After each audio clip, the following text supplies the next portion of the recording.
자, 뭐, 우선 과정은 저희가 좀 공진을 한 걸로 알고 있는데, 출석을 40%로 하고, 시험을 볼 겁니다. 시험은 강의 내용이랑 기본적인 영어 표현에 대해서 좀 테스트를 할 거고, 일단은 그 코로나 관계로 올해까지도 줌을 통한 강의로 진행하겠습니다. 자, 일단은 용어를 조금 보면 우리가 이제 연구라는 우리나라 번역에는 이 리서치라는 거랑 이 스터디랑 이 두 가지가 다 연구로 그 번역이 되는 것 같은데 뭐 제가 봐서는 이걸 정확히 번역하기는 좀 어려운데 리서치는 이제 미국 사람들이 보기에는 말 그대로 이제 다시 찾는 거여서 일단 그 주제와 관련된 거를 다시 찾는 게 되게 중요합니다. 다시 천천히 책상에 앉아서 다시 찾아보고, 그렇게 하는 게 리서치의 기본입니다. 그래서, 말 그대로 리서치는 연구지만, 어떻게 보면 이렇게 천천히 시간을 내서 다시 찾고 고민하고 이런 거고, 리서치 미팅이라는 거는 그런 거에 대한 미팅일 거고, 스터디라는 거는 어, 뭐 논문에 이제 this study shows 하면 우리 번역으로는 이 연구는 뭐 이렇게 번역하지만 this research shows 이런 표현은 잘 안 쓰거든요. 그래서 이제 조금 약간 좀 개념이 약간 다른 것 같습니다. 자, 그 다음에 논문의 중요성은 뭐 다 중요한 거 아니까 이제 이 강의를 들었을 텐데 뭐 조금만 제 경험으로 말씀드리면 당연히 취직하고 승진에 가장 중요하고요. 그 다음에 이게 이제 나의 발전을 할 수 있는 방법이고, 그러면 환자한테 더 좋은 진료나 뭐 학문적 업적이 될 테고, 연구비 이게 어느 게 먼저라고 말하기는 어려운데, 논문이 있으면 더 큰 연구비를 딸 수 있고, 연구비가 있으면 논문을 좀 더 잘 쓸 수 있고, 뭐 그런 선순환 관계가 좀 있고, CV의 가장 중요한 항목이 논문일 수밖에 없고, 이게 이제 글로 남기는 거는 어쨌든 영원히 남는 겁니다. 우리의 경험, 뭐 내가 지금 아주 뼈아픈 환자 경험을 하고 뭐 이런 게 평생 남을 것 같지만 이제 실제 환자를 봐보면 한 10년 전에 봤던 환자들 다 기억이 잘 안 납니다. 근데 이제 이게 논문으로 있으면 아, 내가 그때 그런 환자를 봤구나. 그런 걸 고민했구나. 이런 거에 대해서 중요한 메모리가 될 수 있습니다.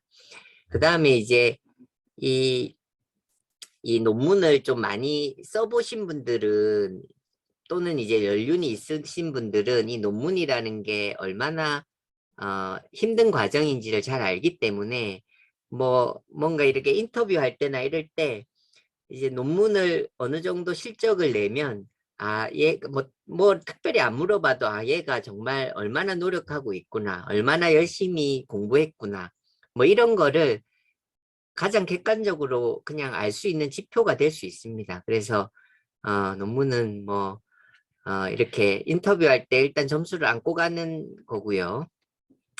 그다음에 이제 우리는 사이언스를 하니까 논문으로 문제 해결을 당연히 해야 되고 그냥 뭐 정치인처럼 말로 그렇게 하는 게 아니라 이제 글로 써서 이게 누구나 볼 수 있는 형태로 좀 시간을 가지고 알 수 있게 이렇게 하는 게 맞고요. 그다음에 이제 뭐 논쟁을 할 때도 커러스판던스나 논문으로 소통하는 게 가장 이제 좋은 방법입니다. 뭐 급할 때는 그렇게 안 되기도 하는데 그다음에 이제 뭐 진짜 좋은 논문을 쓰면 이제 우리가 클리니컬 프랙티스를 바꿀 수 있고 뭐 그런 거는 란셋이나 NEJM에 갈 테고요. 그다음에 컨셉을 바꾸는 거는 이제 탑 베이식 저널에 가겠죠. 네이처 사이언스에. 그래서 이제 뭐 이런 좀 거창한 것들이 있지만 제가 뭐 아직 클리니컬 프랙티스를 확 바꾼다든지 컨셉을 바꾸지는 못했지만 이제 논문으로 이제 문제 해결을 하거나 이런 거는 좀 많이 경험이 있어서 그런 경험을 좀 공유해 볼게요. 이게 첫 번째 예가 지금 백신 부작용으로 뭐 말이 많은데 제가 이제 이거는 질병관리본부 시절에 역학조사관으로 공보이 때 근무할 때 백신 어소시에이티드 패럴리틱 폴리오 환자를 한번 조사한 적이 있습니다. 이게 우리가 이 그 예전에 먹는 폴리오 백신을 썼는데 그거는 라이브 어테뉴에이티드 백신이라서 원래 폴리오 백신을 입안에 넣으면 장에서 이제 그 백신 폴리오 바이러스가 분열해서 이뮨 리스판스를 일으키는데 이게 확률상 한 100만에서 150만 도즈를 쓰면 백워드 뮤테이션으로 뉴로빌루런스를 획득해서 그게 피를 타고 가서 안티리온 셀에 가서 한쪽 다리를 마비시킵니다. 마치 와일드 폴리오처럼. 근데 우리나라가 제대로 조사를 안 해서 사실 100만 도즈씩 1년에 써도 그런 예가 없었는데 이 예가 이제 첫 예로 네. 저희가 보고를 했고 이 예가 보고되고 나서 결국 이렇게 이제 이 애는 평생 다리를 절면서 살아야 되거든요. 근데 이제 이거를 피할 수 있는 방법이 있습니다. 인액티베이티드 폴리오 백신이라고 주사제를 놓으면 이런 일은 없거든요. 근데 더 비싸요. 근데 이제 우리나라가 이때쯤 어느 정도 경제적인 여유도 되고 이래 해가지고 이 케이스를 때문에 이 케이스 보고 이후에 이제 IPV라고 해서 지금 우리가 주사 맞는 애기들한테 먹는 거 아닌 IPV로 정책을 바꾸었었습니다. 그래서 이제 이런 케이스 리포트 하나가 뭐 물론 뭐 이거 하나로만 되는 건 아니고 국가에서 돈도 있어야 되고 뭐 그다음에 국가 백신 프로그램도 돌아가야 되고 뭐 여러 가지가 맞물려 있지만 어쨌든 이 케이스가 되게 그런 정책 변화에 되게 중요한 역할을 했습니다. 그 다음에 이제 다른 하나는 이제 이 제주도 수학여행 가가지고 노로바이러스 아웃브레이크가 이제 학교에서 계속 발생한 일이 있었는데 제가 2004년에 2003년에 처음에 이제 공보위 갔을 때 또 이런 일이 있었는데 그때는 조사를 제대로 못하고 그냥 넘어갔는데 그 다음에 또 봄에 딱 3, 4월입니다.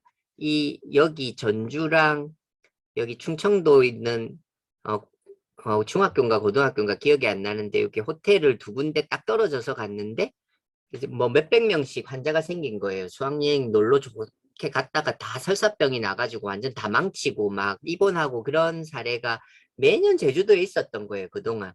근데 이거를 제대로 조사를 안 해서 해마다 있었는데 우리가 이제 물을 좀 의심했습니다. 자꾸 이런 일이 벌어지니까. 그래서 이 물을 지하수를 다 퍼서 필터링을 해가지고 이 필터에서 노로바이러스가 나오는 거 확인하고 그다음에 제가 그 학교 두 군데 가가지고 전교생 대상으로 이 호텔에서 물을 먹었는지를 역학조사를 했습니다. 이게 보면 물을 먹은 글라스 숫자가 증가할수록 증상이 더 많죠. 그러니까 이제 물과 관계가 있다는 역학적 증거 찾았고 그다음에 사람의 대변에서 지하수에서 똑같은 노로바이러스를 확인했어요. 그래서 이제 이거는 지하수가 범인이라는 걸 밝혔는데 이 이유는 보니까 제주도가 3, 4월에 가물어요. 이렇게 비가 안 오면 지하수를 퍼다가 호텔에서 식수로 제공하는데 그게 분변에 좀 오염이 되는 겁니다. 너무 물의 양이 적어지면. 그래서 계속 봄마다 이런 좀 허름한 호텔에서 수학여행에서 계속 이런 일이 있었고 이제 이렇게 하고 나서야 결국 이제 행정 처분을 해서 호텔은 폐쇄하고 지하수 전부 좀 손보고 그다음에 이제 클로라이드 농도를 높이고 이래가지고 이제 그 다음 해부터는 이런 일이 없습니다. 그래서 이것도 이제 뭐 신문 같은 데 보면 뭐 이런 내용이 좀 있는데 이제 저희가 이렇게 하고 나서 제주도에 이런 불행한 사건이 좀 줄어들었습니다. 그 다음에 이제 이거 메르스인데 메르스 때 뭐 이게 공기 전파 이런 거 뭐 말도 못 꺼내게 할 정도로 되게 민감한 사안이었는데 이제 지금은 이제 코로나가 공기 전파라는 거 우리가 다 알고 있지만 그것도 이제 뭐 인정하는데 미국에서만도 인정하는데 1년 넘어 걸렸죠. 근데 이제 2015년에 이제 공기 전파 가능성이 있어서 이게 제가 직접 다른 병원 가서 공기랑 환경에 대해서 샘플링을 했고 요거는 서울의료원이고 요거는 수원의료원에 좀 수원의료원은 좀 허름해서 가서 요렇게 가서 이제 환경 검체해서 여기서 이제 공기 중에 살아있는 바이러스가 나오는 걸 증명했습니다. 근데 이때까지만 해도 공기 전파에 대해서 좀 개념이 별로 없어서 굉장히 공격도 많이 받고 그랬는데 결국 이제 이런 논문을 통해서 그러니까 코로나 터지기 전에 제 기억에 2017년인가 18년으로 기억하는데 이분이 그 코로나 그 그 사무총장 옆에서 뭐 일하는 좀 유명한 그 지금 WHO 일하시는 분인데 이분이 이제 이 과학자들을 다 불러 모았습니다. 이 메르스가 공기 전파나 환경 오염이 되니까 이런 거에 대해서 좀 같이 코어를 하자. 그래서 뭐 네덜란드의 에라스무스에서도 왔고 홍콩에서도 왔고 뭐 이 사람은 홍콩이고 이 사람은 UAE에서 온 것 같고 여기 오명돈 선생님도 있고 여기 이제 제가 있죠. 이렇게 이런 식으로 이게 바이러스 연구소장인데 지금 이렇게 이제 논문으로 이제 이런 거를 좀 소통하는 게 굉장히 좀 저는 중요하다 생각합니다. 그거 말고 뭐 간단한 예 하나만 더 보여드리면 이거는 2014년 같습니다. 2014년에 응급실에서 CPR을 했는데 여기 뭐 에스카 같은 게 있어서 뭐 쯔쯔가무시 병 환자인데 뭐 환자가 너무 안 좋아서 CPR 했나 뭐 이러고 그냥 넘어갔던 케이스였는데 이 응급의학과 의사 한 명이 그 이후로 한 3주 후에 감염내과 병동에 열이 많이 나서 입원했어요. 근데 이제 루케미아 이런 거를 처음에 의심하고 너무 고열이 나고 막 염증 수치가 올라가고 림프노드도 커져 있고 막 그래가지고 막 본매로 바이옵시하고 이러는데 이제 그 응급의학과 스텝 선생님이 이제 병문안 와가지고 가면서 저랑 이제 회진 돌 때 만났는데 뭐 도움이 될지 모르겠지만 이 한 3주 전에 CPR 했던 환자가 쯔쯔가무신 줄 알았는데 SFTS로 확진됐다고 오늘 연락을 받았다 이러는 거예요. 그래서 이제 뭐 감염 전문공하는 저 같은 경우는 이제 요거가 사람 대 사람 전파가 일어난다는 걸 알기 때문에 그 정보가 굉장히 중요해서 그걸 인지하고 조사를 해봤더니 이미 그 CPR에 참여했던 간호사 2명, 다른 의사 1명이 이미 증상이 있어서 외래 다녀갔고 그냥 뭐 뭔지 모르고 그냥 지나갔는데 나중에 보니까 이게 SFTS 전파된 걸 확인한 겁니다.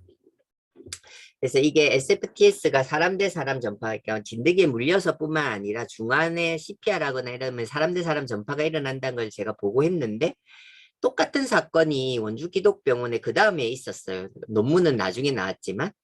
근데 이때 이제 이 보고가 됐는데 이 논문을 잘 읽지 않고 그냥 정부 지침도 바뀌지 않아가지고 CPR에서 우리랑 똑같이 의사 2명, 간호사 2명, 그 다음에 시체 처리한 그 장례식장 그 장의사가 감염이 된 겁니다. 그래서 결국 그 다음에 이 사건 있고 나서 이제 결국 정부 지침이 바뀌어서 이렇게 감염된 환자는 전파가 되니까 뭐 이렇게 주의가 필요하다 이런 이제 지침이 바뀌었습니다. 의료기관 2차 감염 예방으로. 그래서 이제 요 사건은 고대 안산병원에서 2018년인가 있었던 일인데 여기서는 이제 이런 사람 대 사람 전파 일어난다는 거 알고 보호장구를 제대로 착용했는데도 전파가 됐습니다. 이게 이제 보호장구를 잘 착용해야 되는데 제대로 착용을 안 했거나 이게 뭐 이것도 에어본 가능성이 좀 있습니다.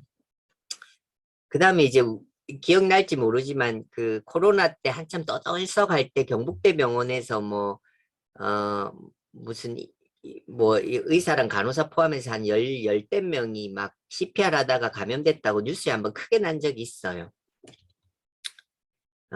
이게 다 열났는데 증명만 이렇게 된 거고 이것도 이제 SFTS 내 사람 대 사람 전파되는 거 좀 인지 못하고 막 보호구 착용 안 하고 CPR 하면 이런 일이 생기는 겁니다.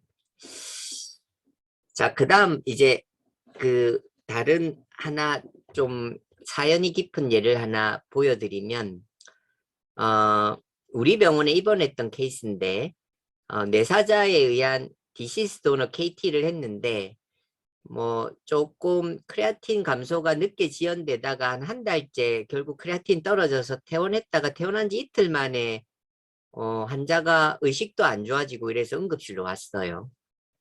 응급실로 왔더니 마요카다이티스 소견이 있었는데 이걸 스테미로 좀 생각하고 그 안지오방에 들어가서 코로나 했는데 코로나 이상 없어서 이거 스테미는 아니다. 그래서 마요카다이티스였는데 CT에 이렇게 그라프트 키드니가 이게 스웰링이 있습니다. 그런데 이제 이때까지 이제 감염내과에 좀 이야기를 안 하고 있다가 이상한 균이 나온다고 이제 저한테 연락이 와서 이제 제가 인지했는데 이 균은 곰팡이기는 한데 저도 2, 3년에 한번 볼까 말까 한 아주 희귀한 곰팡이에요. 근데 이런 곰팡이가 이식한 지 한 달째는 원래 이런 기회감염이 잘 안 생기거든요. 근데 이식한 지 한 달째 이런 곰팡이가 나온다는 거는 정말 이상한 겁니다.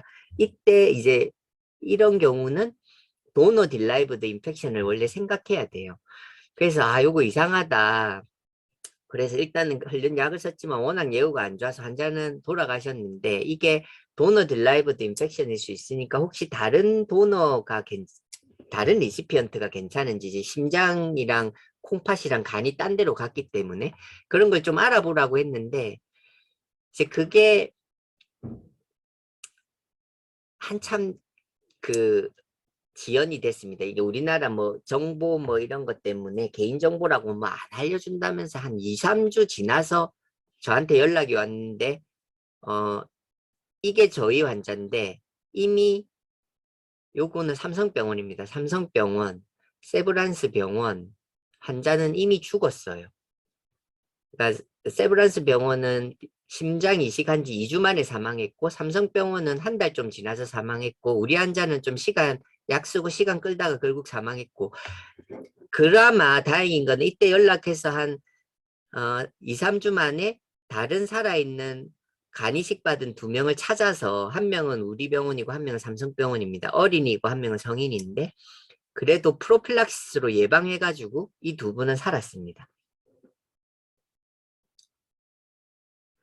그래서 이게 좀 문제라는 거 인지하고 그러니까 이제 이게 하고 싶은 말은 이게 여러 가지 시스템 문제죠. 이게 이제 도너 딜라이브드 인펙션이 의심되면 다른 병원에 미리 알렸으면 좀 살 수 있는 기회가 있었는데 그런 게 놓친 것도 있고 그 개인정보 문제 때문에 장기 이식원에서 그런 정보를 공유 안 한 것도 있고 뭐 그런 문제점을 좀 제기했고 그런 걸 이제 제가 논문으로 냈고 사실 이게 얼마나 당연한 거냐면 자, 이거 이제 공부하다 보면 리서치를 하다 보면 이런 논문이 나옵니다. 불과 1980년도에 논문이 나와 있는데 이 네덜란드에서 니어 드라우닝 그러니까 물에 빠져서 죽은 내사자의 장기를 벨지움으로 기억합니다. 벨지움에서 네덜란드랑 저머니로 신장 2개를 나눠줬어요. 근데 신장 이식 받은 첫 번째 환자가 그라프트가 이상해서 그라프트에서 아니다. 그라프트가 좀 안 좋았고 거기서 섀도스포리움이 나왔고 환자는 죽었는데 환자가 죽은 환자의 가래에서 이 섀도가 나왔어요. 그런데 이게 나라가 네덜란드인데 저머니에 바로 알려줘서 이거 이상하다. 도너 딜라이브드 인펙션일 수 있으니까 확인해야 된다고 해서 이 환자 불러가지고 키드니 떼내고 살았습니다.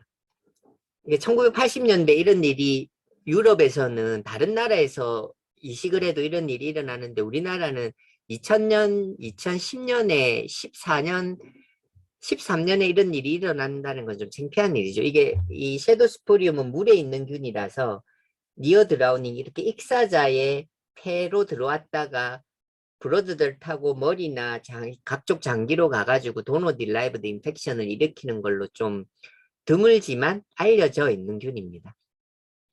그래서 이제 어쨌든 이거를 계기로 이제 그 장기 이식원에서는 이런 내사자에 대한 도너 딜라이브드 인펙션이 의심될 때 즉시 정보를 제공해 주기로 했고 이게 사실은 좀 사회적으로 큰 이슈가 될 수 있는 건데 우리나라 이제 이 내사자 장기 공여에 대한 이제 그 그거가 좀 꺼리는 거가 더 부추겨질까 봐. 뭐 이게 좋은 의도로 장기를 기증했는데 뭐 사람이 죽게 되고 이러는 게 더 꺼려질까 봐 좀 이제 좀 공론화되지는 못했는데 사실 미국하고 유럽은 이런 도너 딜라이브드 인펙션이 있을 때는 법으로 반드시 보고를 하게 돼 있습니다. 그래서 이제 그런 게 아직 우리나라의 법률 체계가 개정 안 된 게 좀 아쉬움이 있기는 한데 어쨌든 이렇게 논문을 써서 이런 거를 좀 해결하려고 하는 것들이 굉장히 저는 좀 중요하다 생각합니다.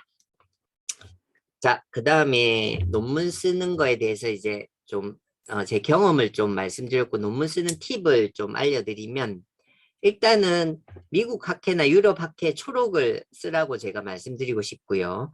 뭐 초록이 논문 쓰기 전에 준비 과정이고, 그 다음에 이제 초록을 써서 되면 기본적으로 이게 유명 학회에서 됐다는 거는 뭔가 관심이 있다는 거기 때문에 SCI 논문이 될 가능성이 있는 거고, 발표하러 가야 되니까 쓰기는 써야 되겠죠. 그 다음에 이제 뭐 어쨌든 휴가를 받게 되고 미국 같은 큰 세상을 볼 수 있고 뭐 가족들한테 선물을 사올 수도 있고 이런데 이제 이게 코로나 때문에 2년 동안 이제 이런 게 없어져서 저는 너무 아쉽습니다.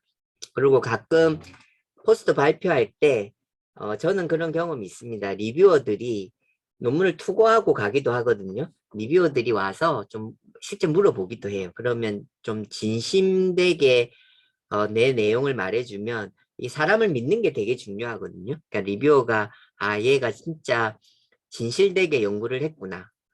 그 다음에 이 연구에 대해서 정말 어, 뭐 자랑스러워하고 열심히 한다 이런 거 하면 되게 좋게 평가를 할 수밖에 없습니다.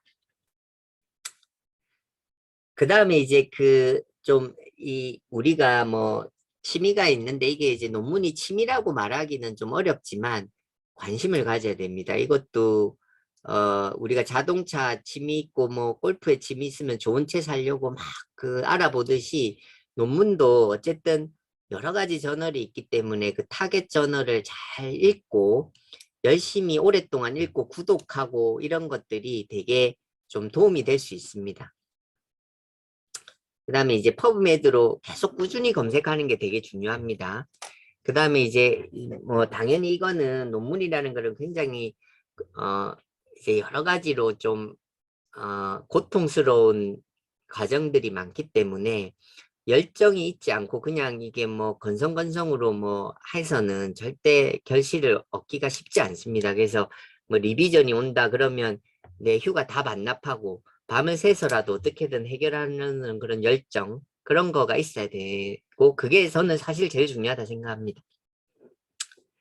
그 다음에 이제 미국 연수를 제가 다녀와서 좀 느낀 거 두 가지만 말씀드리면 이제 이 공동 연구가 되게 중요하고 그 다음에 이제 미국이라는 그 사회의 다양성이 굉장히 중요하다 이런 걸 많이 느꼈는데 제가 그래서 이제 사실 2011년에서 13년 이때 연수 다녀오고 나서 논문이 보면 1년에 제가 연수 가기 전에 한 10편 정도까지 쓰다가 이제 뚝 떨어져서 연수 기간 동안 논문을 좀 적게 쓰고 논문 연수 갔다 와서도 논문을 뭐 10편도 좀 못 썼습니다, 사실은. 근데 아까 말한 이런 공동 연구나 이런 거를 하면서 좀 더 이제 저도 발전하게 돼서 보면 이제 그 이후로 공동 연구하고 이러면서 이렇게 논문 편수가 쭉 올라가서 요즘은 코로나 때문에 좀 더 주제가 많아서 뭐 한 20편도 넘었는데 어쨌든 임팩트 팩터도 좀 올라가고 그래서 이런 이제 공동 연구하는 게 되게 중요합니다. 그래서 이제 그 아까 다양성을 이야기했는데 이 그 그러니까 호모지니어스한 게 되게 단기간에 좀 발전이 낮은 단계에서 점프하는 데는 도움이 될 수 있지만 이렇게 좀 고도화된 사회는 또는 이런 고도화된 서브 스페셜리티가 많이해진 상황에서는 다양성이 정말 중요하다 저는 생각합니다. 이제 감염하면 더 그런데 감염은 결국은 이 헤테로지니어스하지 않으면 감염은 면역력이 헤테로지니어스하게 형성돼 있지 않으면 그 집단은 감염으로 다 그냥 휩쓸어질 수가 있습니다. 그 두창 이런 게 대표적인 건데 이런 거 면역력이나 이런 게 다양한 게 굉장히 중요하듯이 이런 리서치나 이런 사이언스에도 다양한 백그라운드가 굉장히 시너지가 있고요. 그 다음에 이제 어, 그러다 보니까 이제 뭐 나는 저 사람의 후배다 뭐 이런 거로 지연이나 학연으로 뽑는 것보다는 당연히 미국처럼 이제 객관적인 논문 같은 게 당연히 그 어떤 사람의 평가에 되게 중요할 수밖에 없겠죠. 그다음에 이제 전공의 80시간 이런 거 때문에 시간이 많은 걸로 알고 있습니다. 그러니까 좀 더 이제 리서치하기 좋은 환경이 형성됐다고 봅니다, 저는. 그다음에 이제 이 CV랑 리즘은 좀 차이가 있는데 리즘은 그냥 영문 이력서 같은 짧은 거를 말하고 보통 우리는 다 CV를 씁니다. CV는 우리는 아카데믹한 그 에어러에서는 대부분 CV를 쓴다고 보면 되고 그러니까 종합적인 이력서고 이 전공 분야에서 근무처 업적을 나열해서 학력 같은 거를 망라해서 정리해야 되고 첫머리에는 개인정보가 있고 대부분 학력을 먼저 넣고 그다음에 프로페셔널 백그라운드를 넣고 그다음에 뭐 발표, 논문 이런 순으로 갑니다. 그래서 보통은 이게 절대적인 거는 아니지만 이런 순서대로 많이 합니다. 이제 학력, education, 그다음에 leadership or participation in organization, 그다음에 medically relevant work experience, 그다음에 research, 그다음에 honor나 award, publication, presentation, volunteer activity, 그다음에 other skill, professional membership 뭐 이런 순서가 많고 뭐 요거는 구글이나 이런 데 치면 좋은 CV는 많이 나오니까 잘 보시고 대표적인 형식 이런 거는 제가 템플릿으로 이렇게 보여드렸으니까 자기 CV를 잘 가꾸는 게 굉장히 중요합니다. 처음부터 이런 걸 만들어서 계속 갖고 나가야 됩니다. 자기가 어떤 좋은 데 취직하고 그러려면. 자, 그 다음에 좋은 논문을 쓰는 비법. 어, 되게 멀티팩토리얼하다고 말씀드릴 수밖에 없고요. 그 다음에 차분하게 열심히 찾아서 리서치를 자꾸 해야 되고 좋은 잡지를 꾸준히 많이 읽으셔야 되고 이게 많이 자꾸 읽으면 내가 뭘 쓰다 보면 이게 좀 어색하거나 맞춤법이나 띄어쓰기가 좀 어색한 거 이런 거는 많이 읽어야 알 수 있는 내용들이에요. 그 다음에 이거를 내가 진짜 써봐야지 이 논문의 그 문구 하나하나 그 다음에 이 사람이 그림을 왜 이렇게 표현했는지는 그런 거를 내가 쓰면 어떻게 표현할까 이런 거를 자꾸 목적을 가지고 읽어야지 내가 진짜 쓸 때 그렇게 그릴 수가 있어요. 그냥 아무 생각 없이 성경책 읽듯이 하면 자기 게 안 됩니다. 그래서 내가 이 논문을 쓴다는 생각을 가지고 이 사람이 인트로덕션에 왜 두 패러그래프를 썼고 패러그래프 두 개는 어떻게 구성되어 있는지 이런 목적을 가지고 읽어라 이렇게 말씀드리고 싶고 그 다음에 꼭 쓰고 싶은 표현은 따로 메모를 하면 좋고요. 그래서 뭐 요런 뭐 예문집 이런 거 있습니다. 표절 이슈가 좀 있는데 처음에 초심자들은 어쨌든 모든 게 다 좀 서투를 수 있어서 조금 따라하고 똑같이 따라하라는 소리는 아니고 좀 바꿔서 따라하려고 하는 것들이 굉장히 중요합니다. 뭐 이런 말이 있죠. 그래서 이 세상에 진짜 새로운 거는 정말 별로 없고 이 따라하려고 하는 게 결국 창조로 가는 길인 겁니다. 그래서 처음에는 너무 막 문장을 내가 어, 독창적으로 하려다 보면 이 논문이라는 좀 형식이나 이런 게 좀 갖춰져야 되는데 너무나 그렇게 형식이 안 맞으면 읽는 사람이 이해하기가 힘들어요. 그래서 좀 처음에는 잘 쓴 논문과 유사하게 하려고 좀 노력을 하라. 그렇게 좀 말씀드리고 싶습니다. 자, 그 다음에 이 논문을 순서를 어떻게 이제 구성 요소를 가져가냐. 이거는 이제 대표적인 이런 논문 쓰는 방법에 대한 이제 페이퍼에서 이제 레커멘드 하는 겁니다. 보면 이 대가들이 쓰는 주 방법은 일단 테이블 피겨가 제일 중요하니까 테이블 피겨 먼저 그리라. 그 다음에 이게 핵심이니까요. 그 다음에 이제 그러니까 메서드나 이런 거는 금방 쓸 수 있고 그러니까 그냥 빨리 후다닥 메서드를 쓰고 그다음 리절트도 테이블 피겨 보고 금방 쓸 수 있잖아요. 그 다음에 디스커션을 쓰고 이게 사실은 이게 제일 중요하지만 요까지는 쉬운 순서 요렇게 어렵기 때문에 그럽니다. 갈수록 디스커션 쓰고 인트로덕션은 독자를 땡기는 겁니다. 훅이라고 하는데 독자의 관심을 땡기는 거기 때문에 이게 다 쓰고 나서 인트로덕션 쓰고 제일 마지막으로 제일 중요한 타이틀이랑 앱스트랙스라 이게 이제 제일 많이 레코멘드 하는 겁니다. 근데 이제 뭐 꼭 이렇게 해야 되는 건 아니고 저는 좀 다르게 하는데 뭐 제 스타일을 말씀드리면 저는 이제 아까 말씀드린 대로 그러니까 펠로우나 전공의들이 이렇게 논문 쓰게 할 때 학회를 먼저 가게 많이 유도를 하기 때문에 먼저 초록이랑 테이블 피겨부터 먼저 시킵니다.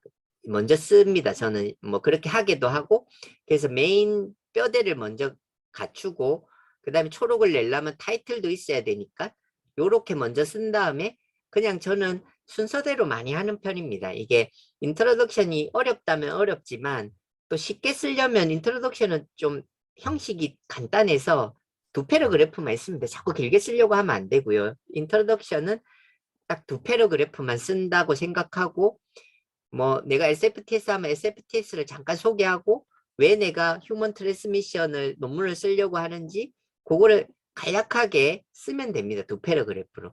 그 다음에 이거는 메서드는 금방 쓰거든요. 리절트는 테이블 피겨 보고 금방 쓰니까 이제 좀 빨리 쓰는 것도 중요해요. 후기까지 쓰고 사실 저는 디스커션이 제일 어려운데 요거는 임준서 선생님이 저도 뭐 이거 논문 쓰는 거에 관심이 많아서 학생 때부터 이런 논문 쓰는 방법 뭐 그런 거 해외 학회 가서도 강의를 듣고 뭐 제가 대학원 때도 뭐 이런 강의 찾아다니면서 많이 들었는데 뭐 그래머 관련된 거 뭐 이렇게 논문 쓰는 순서 이런 거는 많이 이야기하지만 실제로 디스커션의 스트럭처에 대한 분석을 하면서 어떻게 하면 디스커션을 쉽게 쓰는지 이런 거에 대한 강의는 제가 들어본 적이 없는데 그러니까 임준서 선생님은 진짜 각 이런 거에 대해서 정말 마치 이제 우리가 영어에 그래머가 있고 그래머에 따라서 말을 하면 되듯이 뭔가 규칙이나 이런 거를 잘 가르쳐 주실 겁니다. 그래서 제일 쓰기 어려워하는 이런 디스커션이나 이런 거를 임준 선생님이 강의할 때 잘 들으십시오. 이렇게 하면 정말 쉽게 내가 한 패러그래프 쓰기도 사실은 쉽지 않은데 한 패러그래프 쓰고 면 또 두 번째는 금방 쉽게 써요. 그래서 어떻게 하면 이렇게 한 세네 패러그래프를 쓸 수 있는지 뭐 그 다음에 그런 걸 잘 배워서 하면 이것도 금방 쓸 수 있을 겁니다. 그리고 하나 좀 말씀드릴 거는 이 논문 쓰는 거에 대한 이런 책을 보면 두 가지 스타일이 있다고 되어 있습니다. 마라톤 같이 슬로우 케어풀 드래프트랑 퀵 드래프트가 있다고 되어 있고 엄청 이제 계획을 짜서 나는 오늘 이제 3월에 처음 새로 시작했으니까 3월 1일은 뭐 주말이니까 좀 쉬고 이제 3월 2일부터 열심히 일해서 3월 2일 한 일주는 또 적응해야 되니까 일주 좀 적응하고 둘째 주부터 막 인트로덕션을 쓰고 뭐 3월 말까지는 리절트를 쓰고 이렇게 아주 메티큘러스 플랜을 세우는 슬로우 드래프트가 있고 그냥 지금 제 강의 듣고 논문 막 내가 강의 들어보니까 갑자기 논문이 너무 쓰고 싶어서 오늘 저녁도 안 먹고 막 컴퓨터 켜고 바로 논문 쓰고 잘 안 되는 부분은 그냥 넘어가고 비워놓고 그 다음 문장 쓰고 막 이렇게 하는 사람이 있는데 제가 추천드리는 방법은 킥 드래프트입니다. 많은 사람이 그렇게 이야기해요. 이거 자꾸 계획만 세우고 하면 잘 안 되는 거 제가 잘 알고 있어요. 그 계획 생각날 때 빨리 써야 됩니다. 뭐 나는 다음 주면 시간이 날 거니까 다음 주에 쓸 거다. 이렇게 하면 절대 다음 주 안 돼요. 이게 너무나 일이라는 거는 계속 있고, 이거는, 그렇게 좀, 안이하게 해가지고는 정말 완성하기가 어렵습니다. 그래서 좀 생각날 때 계획을 너무 계획을 해가지고 막 시간 맞춰서 하는 것보다는 짬짬이 계속 써야 됩니다. 그래서 좀 모르는 부분은 비워놓고 그렇게 해서 빨리 완성을 해서 채워 넣는 게 더 좋은 방법입니다. 그래서 드래프트 레귤러 앤 오픈 not in 마라톤 세션으로 하라. 그 다음에 뭐가 블락이 되면 스킵하고 어나더 세션으로 넘어가라. 그 다음에 이제 쓰기 위해서는 읽는 게 되게 중요하다. 뭐 그런 내용들이. 자, 그 다음에 이제 이 그레이트 리서치는 프로보케이티브 퀘스천. something new가 있어야 되는 건 맞는데 이제 퍼스트 리포트라는 거는 굉장히 좋은 논문일수록 주의해서 써야 되고요. 그 다음에 이제 experimental design for appropriate statistical analysis. 뭐 이거는 뭐 이제 당연한 거고 그 다음에 다른 사람이 하기 힘든 어려운 작업을 뭐 십몇 년 동안 오래 했다면 그건 인정 그레이트 리서치 맞는데 우리가 이렇게 논문을 처음에 초심자들이 뭐 이렇게 하기는 좀 어렵고 그 다음에 다양한 응용 가능성이 높은 기초 연구 뭐 이런 것들은 그레이트 리서치인데 뭐 요런 것들을 마음속에 염두에 두고 조금이라도 발전이 있을 수 있는 논문을 하나 둘씩 빨리 쓰는 게 좋습니다. 논문 투고를 준비하는 거는 이제 커버레터도 되게 중요한데 임순 선생이 강의를 할 테니까 꼭 잘 들으시고요. 그 다음에 이제 너무 완벽을 추구하다가 는 것보다는 시기가 더 중요할 수 있습니다. 그래서 조금 불완전해도 시기가 중요한 논문은 빨리 퍼블리시하는 게 중요하고 그 다음에 영문 교정을 받아서 좀 짧은 논문이라도 가능하면 풀 리포트로 일단 써서 논문 교정을 받은 다음에 좀 줄이는 게 훨씬 더 편하실 겁니다. 그리고 한 번만에 논문 된다는 생각은 버려야 됩니다. 뭐 여러 번 리젝션 되는 걸 각오하고 그런 거에 상처 안 받을 각오가 돼 있어야 됩니다. 그 다음에 이제 그렇게 리젝션 되면 마음 상하지 말고 수정해서 또 다른데 적절한 잡지 내는 게 중요합니다. 그 다음에 이제 한 가지 이제 제가 좀 초심자들에게 좀 말씀드리고 싶은 거는 이게 논문이라는 게 이제 교신 저자 교수님들께 뭐 보여드릴 때도 그렇지만 어느 정도 형식은 갖춰야 됩니다. 이게 너무나 문법에도 안 맞고 막 형식에도 안 맞는 거는 기본적으로 너무 초심자 티가 나니까 이거를 처음에 읽을 때 아마추어라고 생각하면 데이터 자체가 좀 삐딱하게 봅니다. 리뷰어들이. 그러니까 아주 나는 프로페셔널하게 가야지 얘가 정말 진정성 있다고 느끼지. 뭐 우리 면접 보는 거랑 똑같습니다. 뭐 면접 볼 때 뭐 슬리퍼 신고 체육복 입고 가지 않잖아요. 뭐 그렇게 간다고 그 사람이 달라지는 건 아니지만 면접관이 볼 때 이 사람이 이렇게 여기에 대해서 얼마나 진정성이 있는지를 처음부터 이제 의심하게 하면 안 됩니다. 그래서 사소하지만 그런 걸 잘 지켜야 됩니다. 각과 일의 생각을 잘 해보세요. 리뷰어한테 잘 보이려고 노력해야지 제가 논문 쓰는 사람이 갑이 아닙니다. 그래서 이제 더블 스페이스로 쓰고 왼쪽 정렬을 하는 거 이런 게 기본적인 스타일이고 레퍼런스는 어떤 잡지는 어깨 넘버를 할 수 있고 어떤 사람은 뭐 대괄호를 할 수 있는데 그 잡지 스타일에 맞춰서 해줘야지 그것도 예입니다. 그 다음에 이제 뭐 결핵 뭐 이렇게 이런 것도 있는데 예를 들면 약자 쓸 때 어떤 잡지는 TB 점 찍고 튜버클로시스라고 약자를 하는 데도 있고 어떤 잡지는 이콜로 하는 데도 있어요. 이런 것도 사소하지만 별거 아닌 것 같지만 이런 것들이 다 이제 내가 좀 더 프로페셔널한 거를 보여주는 거니까 하는 게 좋고 뭐 그 다음에 그 풋노트 있죠. 테이블의 풋노트도 어떤 잡지는 1, 2, 3, 4라고 하고 어떤 잡지는 ABCD로 가고 어떤 잡지는 별표 된 거, 더블 된 거 뭐 이렇게 갑니다. 이런 것도 다 맞춰주는 게 눈에 거슬리지가 않습니다. 그 다음에 뭐 이것도 뭐 사소할 수 있는데 P밸류도 잡지에 따라서는 대문자, 소문자, 이탈릭체 뭐 밸류 빼고 P 뭐 여기 앞에 0점에 0은 없고 점 0.2도 있고 뭐 이런 게 다 잡지마다 다른데 다 처음에는 이런 거를 다 맞춰주려고 노력하는 게 이게 기본이라고 저는 생각합니다. 뭐 요즘 이제 저널에 따라서는 포맷 하도 이런 거 바꾸는 것도 좀 쉽지 않고 이러니까 그냥 받아주고 리비전이 왔을 때 저널 형식에 맞춰라 이런 잡지가 있기는 있습니다. 이제 그런 잡지는 그 잡지에서 요구하는 대로 하면 됩니다. 그 다음에 이제 논문 쓸 때 흔한 오류 제일 많은 게 리절트에 없는 내용을 뭐 숫자 하나라도 뭐 몇 퍼센트나 이런 게 리절트의 몇 퍼센트라는 내가 그 숫자를 제시 안 했는데 디스커션에 갑자기 등장하면 이건 안 되는 겁니다. 리뷰어들이 항상 지적하는 내용이고 그 다음 리절트에 유추할 수 없는 결론을 주장한다든지 그 다음에 테이블이 너무 복잡하다든지 그 다음 메서드에 있어야 될 게 리절트에 있다든지 리절트에 있어야 될 게 메서드에 있어야 된다든지 뭐 메서드에 용어 정의가 없다든지 인트로덕션의 병에 대한 설명을 하다가 갑자기 이 연구하겠다고 이렇게 뭐 이렇게 좀 흐름이 좋지 않다든지 그 다음에 이제 이 사이테이션이 생각보다 리뷰어들이 많이 지적합니다. 예, 그래서 잘 사이테이션 하는 것도 중요합니다. 그러니까 레퍼런스를 잘 다는 거가 중요하다는 건데, 레퍼런스가 있어야 되는 문장에 없다든지, 또는 중요한 레퍼런스를 안 달았다든지, 이런 게 다 지적 대상이 될 수 있습니다. 그 다음에 인트로덕션의 내용이 디스커션에 반복되거나 너무 긴 디스커션도 리뷰어들이 많이 지적하는 겁니다. 잠깐 제가 초심자들이 쓴 이런 예를 좀 보여드릴게요. 이게 뭐냐면, 뭐 논문을 냈더니, 이게 지금 보면 인트로덕션에 리뷰 아티클이 8개나 들어가 있어요.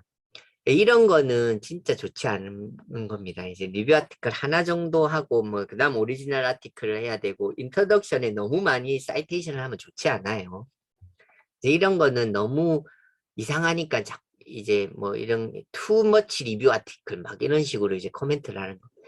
그 다음에 이제 초록을 한번 보면, 보세요. 초록을 써오라고 했더니, 우리 펠로가 뭐 이렇게 써옵니다. 이제 처음 쓰니까 이런데 막 초록의 백그라운드에 막 이런 구체적인 내용이 나옵니다. 옛날에 스터디 하나가 뭐 디퍼런셜 타임 파스티가 120분인데 뭐 민감도 특이도가 이래서 나는 이 연구한다.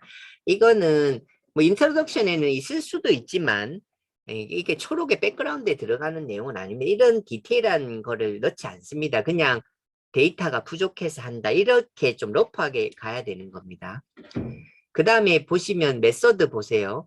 메서드에 35명을 인롤 했고 그 중에 43%는 카테터 릴레이티드 캔디데미하고 뭐 이거는 구체적인 이런 숫자는 리절트에 나와야 됩니다. 여기는 어떤 환자를 인롤했다 이렇게 쓰고 리절트에 35명을 인롤했고 그 중에 몇 프로는 이렇다 이렇게 그러니까 리절트에 있을 내용이 메서드에 들어가 있는 거예요. 그 다음에 이제 뭐 이게 초록인데 무슨 사이테이션이 있어요. 누구는 이렇게 뭐 했다. 이건 뭐 이런 건 있을 수 없죠. 그 다음에 이제 이것도 보면 이런 내용이 리절트 있지도 않았고 이렇게 결론을 내면 안 되고 이런 식으로 이제 최종 논문이 나갈 때는 이렇게 나왔습니다. 좀 되게 어색하고 이상한 표현들입니다. 그 다음에 이제 이 웬만해서는 아주 특별한 통계를 하지 않았다면 이거 맨날 SPS 쓰는 거 맨날 하는 거잖아요. 이런 게 초록에 있으면 안 됩니다. 이거는 그냥 스페이스를 깔아 먹는 겁니다. 이런 거 딱 보는 순간 리뷰어들이 이거는 뭐 아마추어가 썼구나 하고 이제 리젝을 하는 겁니다. 그냥 이게 다른 내용들을 잘 안 봐줘요. 이렇게 너무 그 아마추어 같은 행동을 하면. 자, 마지막으로 제가 한 2장 슬라이드 남은 것 같은데 지금 이제 논문을 쓰는데 이제 좀 어려움을 겪는 초심자들이 많이 강의를 신청했을 거고 이제 이런 분들이 이제 처음 시작하는 분들에게 좀 드리고 싶은 말로 제가 한 말이 아니라 이 교육학을 하시는 분이 이런 말을 하고 있습니다. 열심히 하면 공부를 하면 열심히 뭐 논다는 게 아니라 열심히 공부하면 언젠가는 그에 맞는 일자리가 있고 가능하면 학문에 몰입하는 그러니까 연구를 많이 하는 사람이랑 가까이 해야지 자기도 그렇게 된다는 겁니다. 그리고 위대한 학자보다는 자신의 가까이 있는 사람을 모형으로 삼아서 좀 단기 목표로 좀 이루어가고 그 다음에 학문의 길에 망설임이 있다면 빨리 결정하라는 겁니다. 그러니까 내가 요거 논문 쓰고 이런 거보다는 뭐 자동차 타고 다니고 어디 여행 가는 게 좋다. 그러면 일찌감치 이 길을 안 가는 게 좋습니다. 이게 되게 고통이 따르는 길입니다. 아니다 싶으면 이 길을 빨리 벗어나라. 쓸데없이 그냥 뭐 대충 하면 되겠지 하다가는 이도저도 안 되고 그냥 주식이 좋으면 그냥 주식만 하면 됩니다. 이 길은 너무 어려운 길이니까 이 길에 내가 몸담을 각오를 해야지 드려야 됩니다. 그 다음에 읽고 쓰는 일보다 다른 일이 더 즐겁고 오래 할 수 다른 일보다 더 즐겁고 오래 할 수 있어야 학자에 적합하고 이런 사람이어야지 이 길로 들어서야 되는 겁니다. 아니면 일찌감치 다른 길을 찾는 게 좋습니다. 그 다음에 당연히 읽고 쓰는 거에 시간을 투자하려면 대인관계를 줄일 수밖에 없고요. 노는 걸 줄여야 되죠. 그 다음에 학문 외적 업무에 동원될 때 맡겨진 역할을 성실히 수행하라. 이게 좀 이거에 대해서 좀 뭐 논란이 있을 수는 있지만 저희가 소위 말해서 어떤 잡일을 할 때는 특히 좀 이런 연구를 많이 하시는 분이나 이런 분들이 이런 잡일을 할 때는 되게 좀 다른 이유가 좀 있을 수 있습니다. 그래서 너무 이걸 잡일이라고 생각하지 말고 가능하면 성실히 하는 거가 나중에 도움이 될 수 있다. 뭐 제 말이 아니라 이분 말입니다. 그 다음에 시작하는 절차를 생략하라. 이게 아까 제가 킥 드래프트랑 비슷한 겁니다. 뭐 이번 주는 적응해야 되니까 다음 주부터 하지. 이거 하지 말라는 이렇게 해가지고는 안 됩니다. 이거는 그냥 오늘 쓰세요. 그냥 오늘 뭐 이렇게 피곤하면 그냥 오늘 1시간 적게 잔다 생각하고 오늘 시작해야지 자꾸 어떤 순간에 시작하겠다 이렇게 하면 안 된다는 겁니다. 그 다음에 표절은 학자에게 치명적인 오명이 되고 그 다음에 무슨 교과서 사고 뭐 그런 이제 뭐 프로그램 구입하고 논문에 관련된 그런 거에 돈을 아끼지 말라는 겁니다. 그 다음에 학회 활동을 적극적으로 하고 하나의 마스터피스 이런 거보다는 습작에 충실하라. 자꾸 이제 논문을 조금이라도 자꾸 쓰다 보면 결국 좋은 큰 논문이 나올 수 있습니다. 그런 건 이제 과학적으로 증명된 게 있어요. 그 데이터도 있는데 제가 빼기는 했는데 네, 제가 그다음 하나 더 있네요. 학문은 소일거리처럼 책만 보는 게 아니라 논문 작성은 피를 말리는 작업이다. 정말 가슴에 와닿는 문장입니다. 논문 글쓰기는 인내를 요구하는 노역이다. 노가다라는 뜻이고 학자의 길을 선택한 후에는 반드시 지적 업적을 갖추어야 한다. 네, 좋은 말들입니다. 좀 잘 새겨서 들으시고 앞으로 이런 아카데믹 커리어를 쌓는데 저희 강의가 도움이 되었으면 합니다. 감사합니다. 네, 교수님 강의 감사합니다. 네, 이제 다음 시간부터 한동안 제가 이제 논문 작성법의 디테일에 대해서 말씀드릴 텐데요.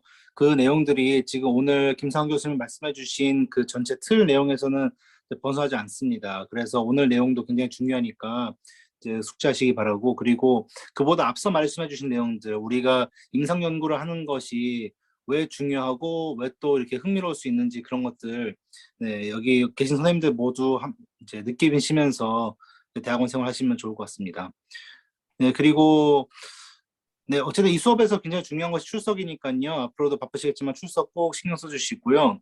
몇 분들이 이제 저한테 문의하셨는데 혹시 기말고사가 이제 자기 근무하고 계신 위치 때문에 이제 오시기 힘든데 어떻게 다른 건 대체 안 되냐. 근데 저희가 기말고사는 이제 코로나 와중에도 계속해서 대면으로 이제 진행하는 것을 원칙으로 하고 있었습니다. 그렇기 때문에 네, 기말고사가 다른 방식으로는 대체가 불가능한 걸 한 번 더 말씀드립니다.